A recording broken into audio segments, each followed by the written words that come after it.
안녕하세요. 한국에서는 큰 태풍이 지나가서 많은 피해를 남겼다고 합니다. 여기도 어제 거의 종일 비가 내렸고 또 오늘도 비가 좀 올 거라고 예보되고 있습니다. 밤새 잘 주무셨나 모르겠습니다. 자, 오늘도 새로운 하루 하나님이 주셨습니다. 오늘 나눌 말씀은 창세기 5장 21절부터 마지막 절까지 함께 보시겠습니다. 에녹은 65세에 무두셀라를 낳았고 무두셀라를 낳은 후 300년을 하나님과 동행하며 자녀들을 낳았으며 그는 365세를 살았더라. 에녹이 하나님과 동행하더니 하나님이 그를 데려가심으로 세상에 있지 아니하였더라. 무두셀라는 187세에 라멕을 낳았고 라멕을 낳은 후 782년을 지내며 자녀를 낳았으며 그는 969세를 살고 죽었더라. 라멕은 182세의 아들을 낳고 이름을 노아라 하여 이르되 여호와께서 땅을 저주하심으로 수고롭게 일하는 우리를 이 아들이 안위하리라. 라멕은 노아를 낳은 후 595년을 지내며 자녀들을 낳았으며 그는 777세를 살고 죽었더라. 노아는 500세 된 후에 셈과 함과 야벳을 낳았더라. 네, 오늘 말씀의 제목은 라멕과 에녹입니다.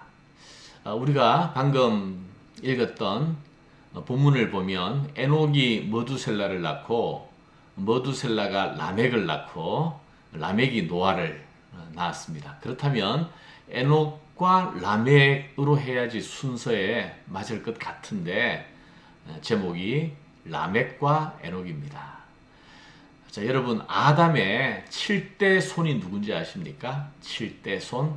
창세기 4장에 나오는 가인의 계보를 따르면 라멕이라는 사람입니다. 그리고 5장에 셋의 계보를 따르면 에녹입니다. 그러니까 오늘 제목으로 삼고 있는 라멕과 에녹은 아담의 7대 손 두 사람을 이야기하는 거예요. 이 두 사람을 서로 비교하면서 살펴보려고 합니다. 자, 가인의 후손인 라멕은 어떤 사람인가? 4장에 나왔었죠.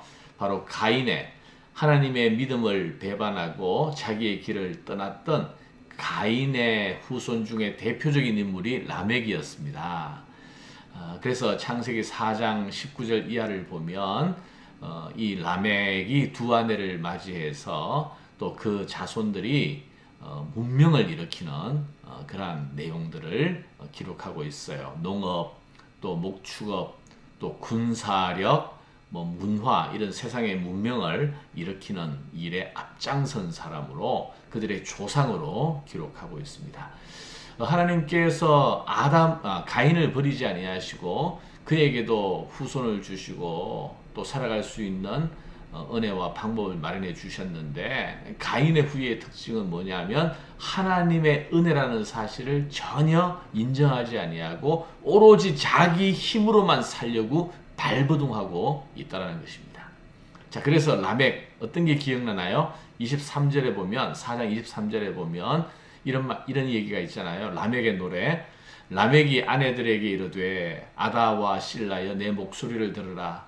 라멕의 아내들이여 내 말을 들으라. 나의 상처로 말미암아 내가 사람을 죽였고 나의 상함으로 말미암아 소년을 죽였도다. 가인을 위하여는 벌이 7배일진데 라멕을 위하여는 벌이 77배이로다 하였더라. 자, 라멕의 노래 뭐냐면 내가 손해보고 내가 상처 입은 것들을 내가 반드시 해결해야 한다는 거죠. 자만과 교만함으로 스스로 심판자가 되어 다른 사람들을 파괴하고 살인하는 이것을 자랑스러워하고 그럼에도 불구하고 자기는 벌받지 않겠다라고 호언장담하는 것이 바로 라멕의 철학이었습니다. 라멕의 노래잖아요. 이것이 바로 하나님 없이 살아가는 인생의 전형입니다. 바로 때때로 우리 마음속에 숨겨져 있는 세상을 향한 태도이자 욕망 아니겠습니까? 자, 그런데 그렇다면 아담의 또 다른 7대 손인 셋의 계열의 7대손 에녹은 어떠했는가? 우리 지난 주일에 말씀했죠. 하나님과 동행하는 인생이라는 설교를 통해서 이 에녹의 삶에 대해서 말씀을 나누었습니다. 기억하시죠? 다시 한번 보실까요? 에녹은 65세에 머두셀라를 낳았고 머두셀라를 낳은 후 300년을 하나님과 동행하며 자녀들을 낳았으며 그는 365세를 살았더라. 에녹이 하나님과 동행하더니 하나님이 그를 데려가심으로 세상에 있지 아니하였더라. 자, 에녹은 자기를 지키기 위하여 애써 성을 쌓거나 문명을 일으키지 않았습니다. 오히려 하나님과 동행하는 일에 힘썼고 평범한 일상을 살았다고 했습니다. 그저 양을 이끌고 이리저리 풀을 찾아 물을 찾아 나그네의 인생을 살았습니다. 특별한 인생이 아니었어요. 가족들을 돌보고 하나님과 동행하는 것으로 즐거워하고 기뻐하고 그렇게 살았습니다. 땅을 얻는 일에 힘쓰지 아니하고 자기를 보호하기 위하여 무기를 개발하고 만드는 일에 헌신하지 않았어요.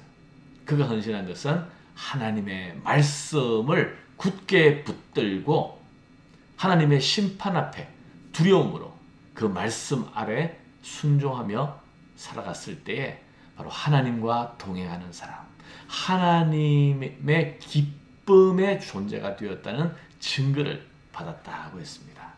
자, 여러분 두 사람 비교해 보세요. 라멕은 눈에 보이는 것으로 자기를 지키고 보호하고 적을 위협하고 공격하고 복수하는 것으로 살았습니다. 그런데 결국 라멕은 죽음을 피하지 못했죠. 반면에 에녹은 자기를 스스로 보호하기 위하여 애쓴 것이 아니라 하나님의 보호 아래 하나님과 동행하며 그렇게 살았을 때 오히려 에녹은 죽음을 보지 않고 하늘에 올라갔다고 했습니다. 자, 이것이 오늘 이 두 사람의 비교를 통해서 성경이 믿는 사람, 우리 그리스도인이 무엇을 위하여 어떻게 살아야 할지를 단적으로 상징적으로 보여주는 것 아닐까 생각합니다. 자, 여러분 오늘 내가 스스로 무장하고 세상과 싸우며 투쟁하며 살아가는 라멕의 길을 따를 것인가? 아니면 하나님 말씀 붙잡고 하나님과 동행하는 일에 힘쓰며 하나님 앞으로 나아갈 것인가? 라멕처럼 살 것인가? 에녹처럼 살 것인가? 오늘 이 두 가지 길 앞에 오늘 믿음으로 이 길을 정했으면 좋겠습니다. 기도하겠습니다. 하나님 감사합니다. 오늘 라멕이냐 에녹이냐 이 두 인생의 길 앞에 저희들이 서 있습니다. 라멕은 스스로를 지키기 위하여 애썼지만 그러나 죽음만큼 피할 수 없었고 에녹은 오히려 하나님과 동행할 때에 죽음을 넘어서는 놀라운 기적의 삶을 보여주었습니다. 우리가 어떤 길을 걸어야 할지 이미 하나님 말씀을 통해서 우리가 잘 알고 있습니다. 믿음으로 그 길을 갈 수 있도록 인도하여 주옵소서. 예수님 이름으로 기도하옵나이다. 아멘.